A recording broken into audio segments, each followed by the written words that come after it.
I stood frozen in the marble lobby of the resort in Florida, my suitcase handle cutting into my palm as I watched my own son, Michael, and his wife, Karen, laugh their way toward the elevators. They didn't even glance back. Karen's voice echoed like a slap across my face. Finally, free from the babysitter. My cheeks burned not from the Florida heat, but from the sting of humiliation. What they didn't know, what they could never imagine, was that every cent of this so-called family vacation had come from me. My savings, my sacrifices, my husband's ring. They thought they'd shaken me off like an old coat, but I still held the keys literally and figuratively. And before the week was over, they'd learn just how dangerous it is to underestimate me. Before I tell you what happened next, I'd love to hear from you. What would you have felt standing in that lobby with your family's laughter fading behind you? Drop your thoughts in the comments. I want to know where you're watching from, too. And if you haven't yet, make sure to subscribe. There are more stories like this one, and I don't want you to miss a single twist. My name is Margaret Collins. I'm 67 years old, a retired librarian from Ohio, and a widow of almost a decade. Most of my days are quiet baking pies for Sunday church sales, reading mystery novels late at night, humming along to Frank Sinatra while folding laundry. Simple things. Life has never been glamorous, but it was steady. That's what I thought, at least, until my own family turned me into a stranger in the one place where I should have felt safe. The scene in that Florida lobby is burned into me. Tourists dragging their suitcases, kids splashing water from the fountain, the smell of coconut lotion drifting from the gift shop, and me standing there like furniture nobody noticed. Michael's laugh cut through the crowd, a sound I once adored when he was a boy chasing fireflies in our backyard. Now it sounded cruel foreign. I bent to adjust my bag, hands trembling. That's when the receptionist smiled at me, sliding the key cards across the counter. 5 suites, 7 nights, all inclusive. Paid in full, Mrs. Collins. I forced a smile, my throat dry. Paid in full, yes, by me. The truth that would have made my children blush if they still had the decency to blush. Karen's words gnawed at me. Babysitter. As if I'd been nothing more than an unpaid servant dragging along after their children.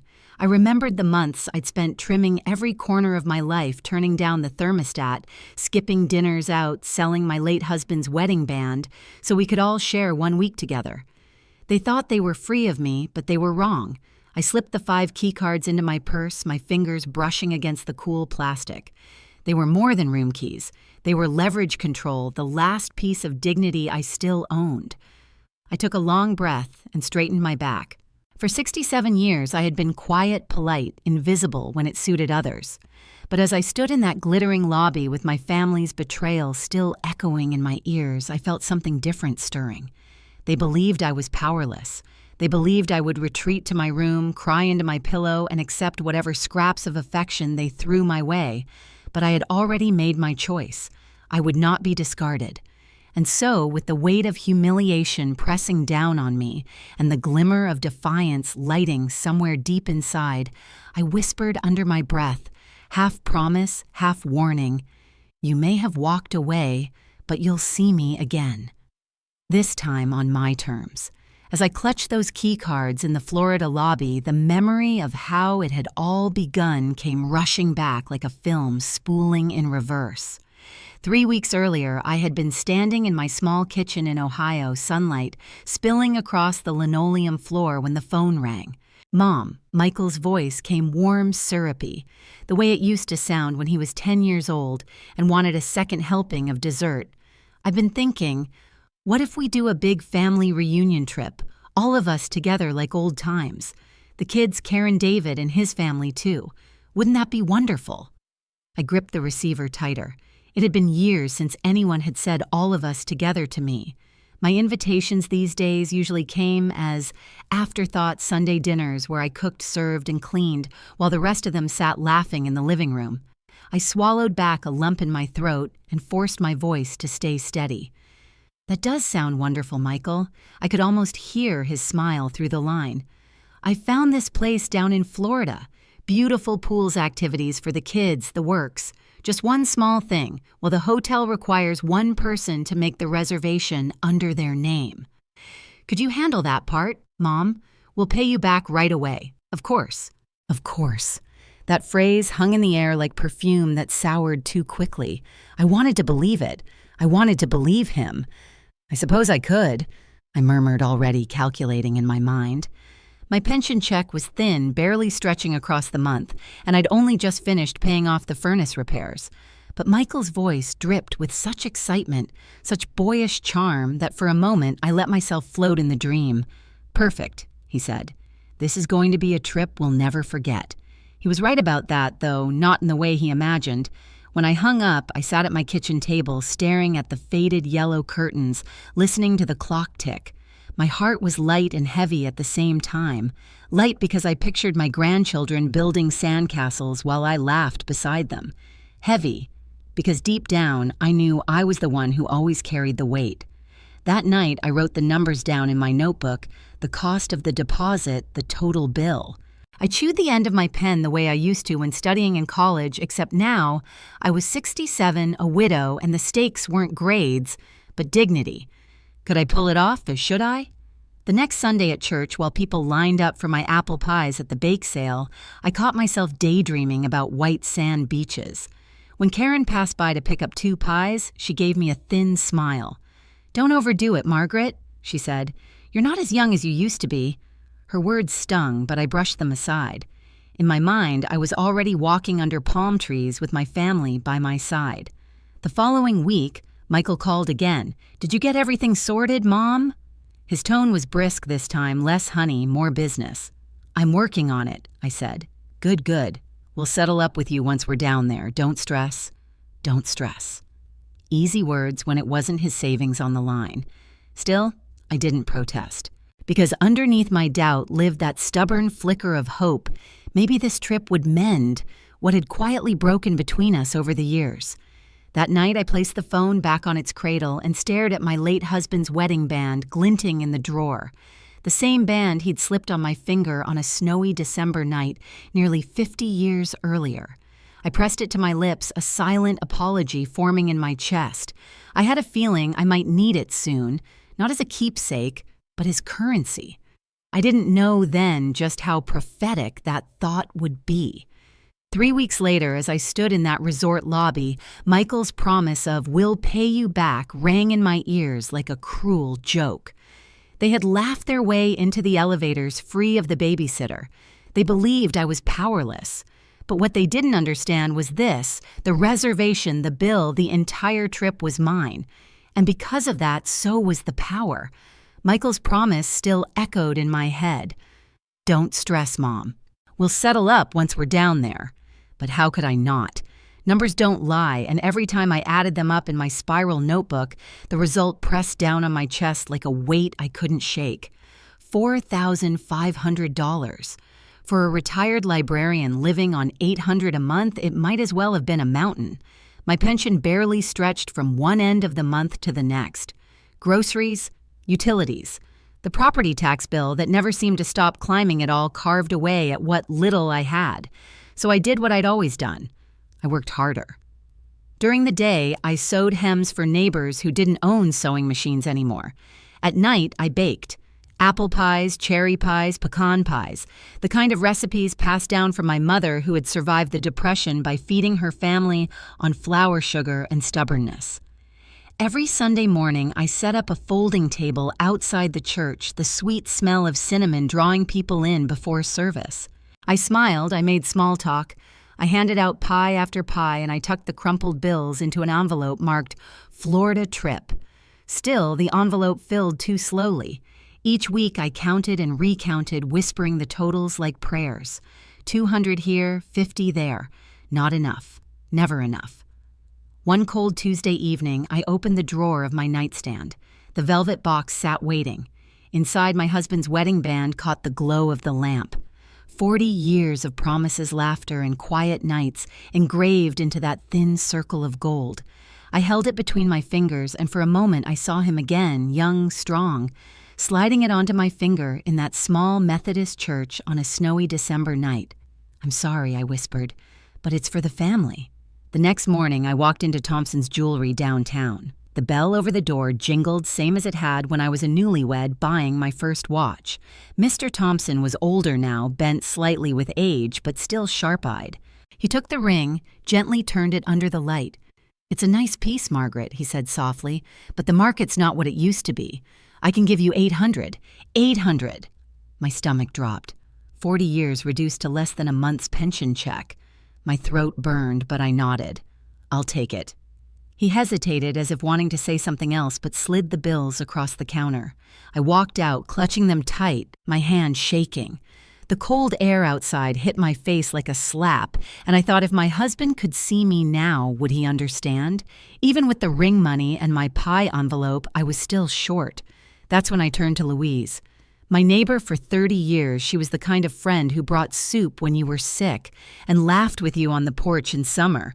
She eyed me carefully when I asked. "Margaret, honey? You sure this is wise?" she said, folding her strong arms across her chest. I forced a smile. "It's just a loan. I'll pay you back after the trip.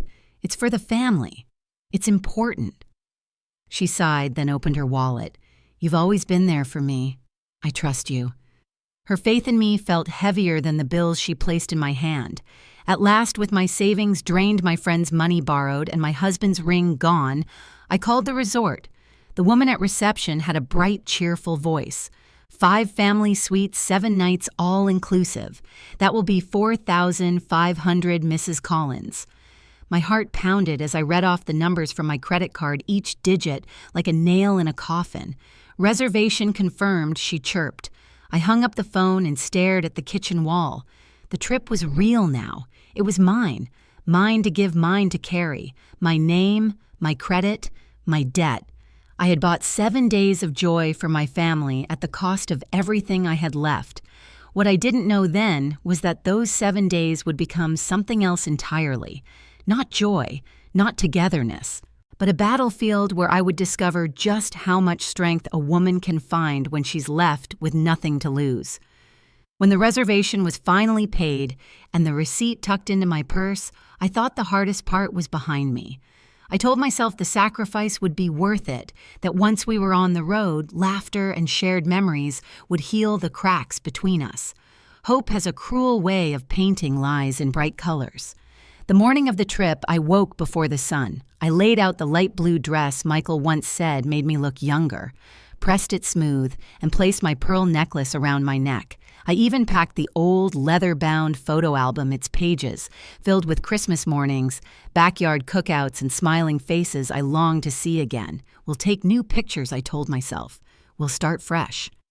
By 7:30, I stood at the curb with my suitcase. When Michael pulled up, the car idled impatiently. Karen was in the passenger seat, thumbs flying across her phone, the blue glow lighting her face.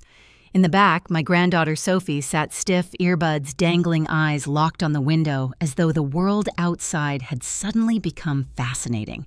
I opened the door with a bright, "Good morning." Only Sophie's quiet, "Hi, Grandma," answered back. Karen didn't even lift her eyes. Michael tapped the steering wheel. "Let's get moving. Long drive." As we merged onto the interstate, I tried to start conversations the way mothers do. "So, Michael, how's work been?"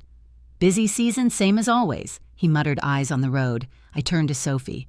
"Sweetheart, did you pack your swimsuit? I can't wait to see you in the pool." A shrug. "Yeah." Karen laughed suddenly, but not at me. She was scrolling through a group chat, her screen flashing with emojis and inside jokes. "You wouldn't get it, Margaret," she said, without looking up when I asked. The words stung more than if she'd slapped me. The miles stretched long and heavy. Billboards flashed past orange juice stands, alligator farms, firework warehouses. In the car, silence pressed down, broken only by Karen's tapping screen and the occasional sigh from Michael. Every attempt I made was swallowed whole, short answers, half smiles, eyes darting anywhere but toward me. I looked down at the photo album resting on my lap.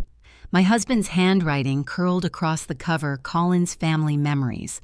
I'd brought it to spark stories, to remind them of when we were a family, not just a collection of strained obligations.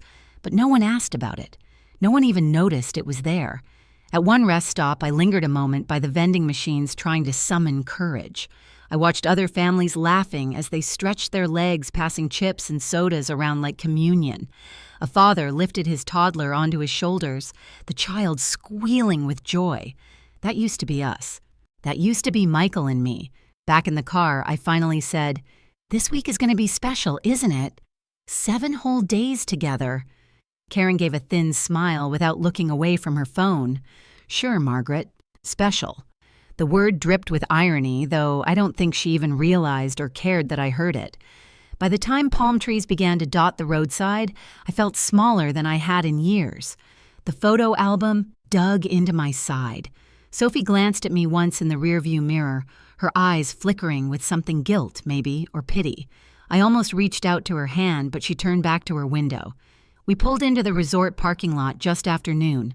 White stucco walls gleamed in the sun, fountains danced in the courtyard, and children ran toward the glittering blue of the pool. My heart lifted despite everything. This is it, I thought. This is where we'll remember how to be a family. But as Michael killed the engine and everyone spilled out of the car, I realized something chilling. They were already a family, one that had quietly learned how to function without me. And I, no matter how much I paid, no matter how tightly I clutched the photo album to my chest, was not part of it. The resort gleamed like a postcard white stucco against the ocean sky, fountains sparkling in the noon sun. Families hurried past me with beach bags and sunscreen children, squealing at the thought of endless swimming. I wanted so badly to believe I was one of them that we were one of them. But as Michael and Karen walked ahead laughing with David and his wife Anna, who had just arrived, I felt the distance more sharply than ever. That evening, after everyone had scattered to their suites, I sat on the balcony of my own room, clutching the photo album like a shield. The air smelled of salt and jasmine, the sound of waves rolling in just beyond the palm trees. I told myself, tomorrow will be different. Tomorrow they'll include me. A soft knock interrupted my thoughts. I opened the door to find Sophie, my 16-year-old granddaughter, shifting nervously in the hallway. Her eyes darted down the hall before she whispered, "Grandma, can I come in?" "Of course, honey." I stepped aside. She slipped inside quickly, closing the door behind her. She perched on the edge of the bed, twisting her phone in her hands. I sat beside her. "What's wrong, sweetheart?" Her eyes filled with tears. She tried to blink away. "Grandma, there's something you need to see." She hesitated, then unlocked her phone and opened a chat window.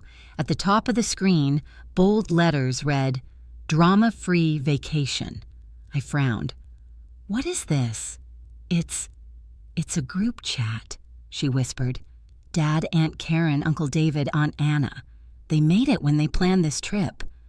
My stomach tightened. I scrolled down. The words blurred at first, then sharpened into daggers. "The old lady paid the deposit. Perfect. She won't even notice when we stick her with the final bill. Make sure she doesn't get too clingy with the kids. If we need to, we'll hire a nanny for the week.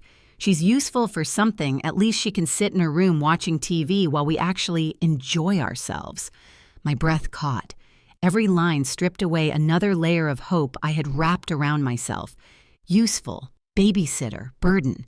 They had laughed about me while I was selling pies and pawning my wedding ring. I pressed a hand to my chest, the ache unbearable. They planned this. Sophie nodded, tears sliding down her cheeks. "I didn't want to be part of it. They added me so I'd know what was happening. I think they thought I'd laugh along. But Grandma, it's so wrong." I turned away, afraid she'd see the tears in my own eyes. For a moment, I wanted to crumble, to let the grief swallow me whole. 40 years of motherhood, of sacrifice, and this was my repayment betrayal written out in cruel little bubbles of text. Then Sophie's hand touched mine, small, trembling, but steady. Her gaze met mine, pleading, ashamed, but also defiant. "Grandma, please don't let them do this to you."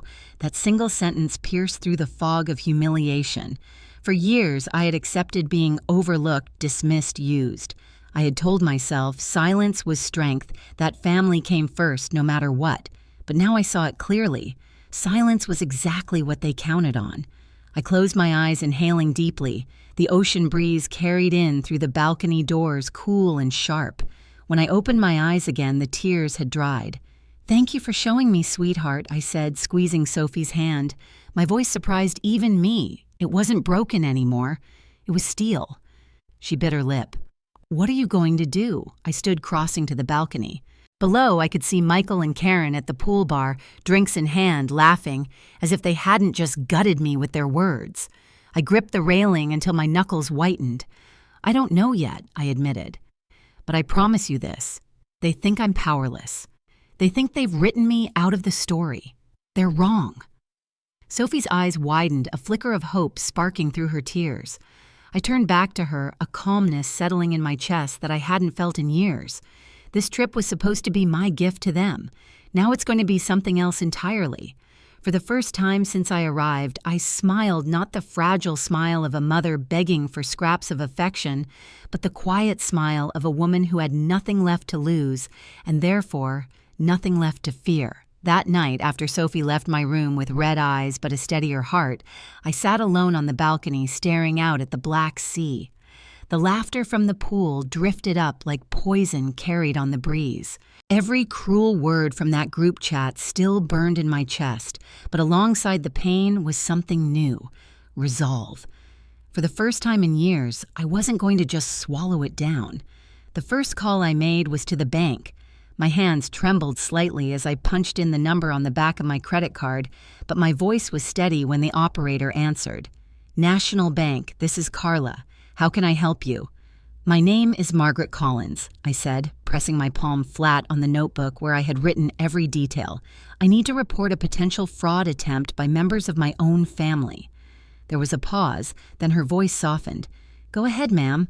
I explained everything: the $4,500 charge for the resort, how the reservation was under my name, how I had evidence that my sons and daughters-in-law planned to dispute the charge to leave me with the debt. My voice didn't break, not once. Carla made notes, asked for copies of the receipts, even my granddaughter's screenshots. "Mrs. Collins," she said at the end, "will flag your account. If anyone attempts to file a dispute, it will trigger an investigation.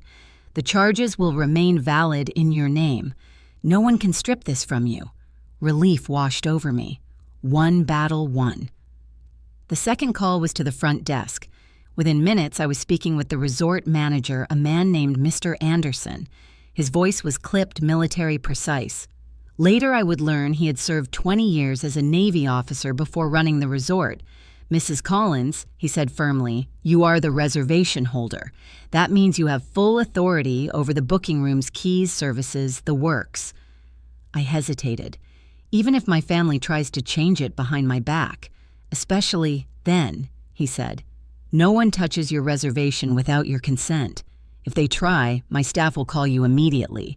We've seen situations like this before. I'll make sure you're protected." His words settled into me like armor. My third call was harder. I searched through my contacts until I found the number for Mr. Green, my late husband's lawyer.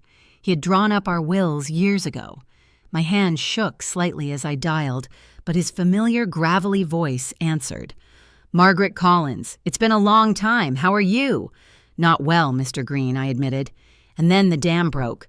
I told him everything: the lies, the group chat, the plan to stick me with the debt. He listened in silence, the way good lawyers do.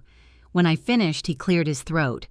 "Margaret, what they are planning is more than cruelty. It is elder financial abuse. And it's a crime." The word crime struck me like thunder. "You don't have to decide tonight," he continued, "but you have legal recourse. You can file charges, you can change your will, you can protect your assets. They think you're helpless, but you're not. The law is on your side." For a long moment, I stared at the phone in my hand. My own children. Criminals. Part of me wanted to scream. Another part wanted to cry. Instead, I whispered, "Thank you." After I hung up, I sat back exhausted but strangely lighter. For the first time in years, I felt like I wasn't trapped. I had options. And then, as if the universe knew I needed one more push, the phone rang again. The name on the screen made me smile. Louise. My neighbor, my friend, my anchor. "Margaret," she said in her deep, no-nonsense voice. "I've been thinking about you. How's Florida?" I hesitated, then told her everything. The sacrifices, the betrayal, the texts. There was a pause. Then she let out a sharp laugh, the kind that came from the gut. "Don't you let them walk all over you, honey," she said. "You've carried those kids your whole life. Time they learn you're not a doormat." Her words poured strength into me like hot coffee on a freezing morning. I could almost see her standing there on her porch, back in Ohio arms, crossed eyes fierce. When the call ended, I looked out at the resort lights flickering against the dark ocean. For the first time since this nightmare began, I felt something stronger than shame. Power. They thought I'd come here to play the role they wrote for me, quiet, grateful, invisible. But the script had changed. I had the bank on my side. I had the manager's word. I had legal backing. And I had a friend who reminded me who I was. Tomorrow, I decided, would be the day my family learned the truth. I barely slept that night, but for the first time in years, it wasn't from worry. It was from anticipation. By dawn, I was dressed in my navy suit, the one I'd worn to my husband's funeral, the one that reminded me I could stand tall when the world tried to break me. I sipped strong coffee on the balcony as the waves rolled in. Today would be different. Today, they would see me. At 9 sharp, I met Mr. Anderson in his office. His handshake was firm, his eyes steady. "Are you certain, Mrs. Collins?" "I've never been more certain," I told him. He nodded once and gave the order. At 10:00 a.m., 4 key cards, 301, 302, 304, and 305 would stop working. Mine, 303, would remain untouched. My heart raced, but not from fear, from clarity. Back in my room, I watched from the balcony as my family splashed in the pool carefree. They ordered cocktails, laughed, snapped photos for Instagram. They didn't know the clock was ticking. At 10:05, I saw Anna leave her lounge chair and head for the elevators. Moments later, her voice echoed faintly through the courtyard. "My card isn't working." By 10:15, all of them had crowded around the front desk. From above, I could see Michael gesturing angrily, Karen's hands slicing through the air, David leaning over the counter. The receptionist stood calm, her training holding, but their panic was obvious. I slipped the printed screenshots from Sophie's phone into my purse and made my way down. The lobby was buzzing when I entered, guests slowing to watch the commotion. My children turned toward me like cornered animals, their faces twisted with confusion and fury. Mom Michael snapped, "They say the rooms were canceled. Some mistake, tell them it's a mistake." I walked calmly to the desk, placed the papers down, and looked him square in the eye. "It's no mistake." Karen's mouth dropped open. "What do you mean?" I slid the screenshots forward. "I mean this. Every word you thought I'd never see. Every plan you made behind my back." David reached for the papers, but I pulled them back. My voice was calm, even, but it cut sharper than any shout. "I sold your father's ring for this. 40 years of marriage gone in exchange for your vacation, and you wanted to throw me away like garbage." The silence that followed was suffocating. Michael's face drained of color. Karen shifted from foot to foot, her bravado faltering. Anna looked down, unable to meet my eyes. Behind them, Sophie stepped forward, her voice trembling but clear. "She's telling the truth. I saw it all. You used her. You laughed about it. And I'm done pretending it's okay." Michael turned sharply. "Sophie, not now." "Yes, now," she shouted, startling even herself. "You made a group chat to cut her out of her own family. You called her a burden, a babysitter. She deserves better than this, and you know it." Her words cracked through the lobby like thunder. Guests were staring openly now, some whispering, some shaking their heads. My family stood exposed not just to me, but to strangers, to witnesses. Michael's jaw clenched, but his voice broke when he spoke. "Mom, we didn't mean it like that." I held his gaze. "You meant it exactly like that, and now you're going to face the consequences." For a long moment, no one moved. Then Karen let out a bitter laugh, trying to salvage control. "So, what now, Margaret? You think you've won?" I straightened my hand, resting lightly on Sophie's shoulder. "No, this isn't about winning. It's about finally refusing to lose." And as I stood there with my granddaughter at my side and the weight of their betrayal laid bare for the world to see, I realized something powerful for the first time in my life. They were the ones trembling, and I was the one holding the cards. The lobby felt heavier after Sophie's words, as if the truth itself had weight. My children stood speechless, surrounded by murmurs from strangers who had seen enough to know betrayal when it was laid bare. For once, they couldn't hide behind polite smiles or excuses, and I, after a lifetime of silence, had nothing left to fear. I turned to Mr. Anderson, who had been quietly observing from behind the desk. "Would you please call us a taxi?" "Of course." "Mrs. Collins," he said, with crisp respect as though he'd been waiting for this moment. Michael's face twisted. "Mom, wait, you're not really leaving." "Where will we go? What about the kids?" I met. His eyes steady and unflinching. "That's your problem to solve, Michael. You wanted freedom from me, now you have it." Karen opened her mouth, but Sophie stepped closer to me, her chin lifted high. "I'm going with Grandma," she said. Her voice shook, but her resolve didn't. "You can't." Anna gasped. "She's our daughter." "No." Sophie cut her off, her hands trembling but firm. "She's my grandmother, and she's the only one who's treated me with respect this whole trip. I'm choosing her." The silence that followed was deeper than any argument. My family's faces crumpled in disbelief, but I didn't waver. I placed my arm gently around Sophie's shoulders and led her outside past the fountains, past the palm trees swaying in the ocean breeze. The taxi pulled up its engine, humming like a promise of escape. The driver, a middle-aged man with kind eyes, loaded our suitcases into the trunk. I didn't look back until I was seated inside Sophie's hand clasped tightly in mine. Through the window, I saw them, my children, their spouses, my other grandchildren standing clustered by the resort entrance. Confused, angry, embarrassed. They looked small, though they'd spent so long trying to make me feel that way. The taxi rolled forward, and with each turn of the wheels, I felt the weight lifting, past the manicured lawns, past the glittering pool, where I had once pictured us together. Each mile carried me further from humiliation and closer to something I hadn't felt in decades' freedom. We drove south, the ocean flashing silver between stretches of highway. Sophie leaned against me, quiet but steady. After a long silence, she whispered, "Grandma, do you regret it?" Walking away, I thought about the pies, the late night sewing the furnace turned low so I could save pennies for a trip that was never meant to include me. I thought about my husband's wedding ring sold for a promise my children had no intention of keeping. And then I thought about Sophie's hand in mine, her courage to stand beside me when no one else did. "No," I said finally. "I only regret that it took me 40 years to put myself first." By evening, we reached a small inn in Key West. Nothing grand, nothing polished, but warm light spilled from the windows, and the scent of grilled fish drifted through the air. The owner greeted us with a smile that felt genuine, not practiced. Our room was simple but clean, with 2 twin beds and a balcony that opened straight onto the sea. That night, Sophie and I sat on the balcony, our feet propped on the railing as the waves lapped the shore. For the first time in months, no years, I laughed. Not politely, not cautiously, but fully freely. Sophie laughed too, her shoulders finally relaxing. For once, I whispered into the salt air I wasn't just Mom. I was Margaret again.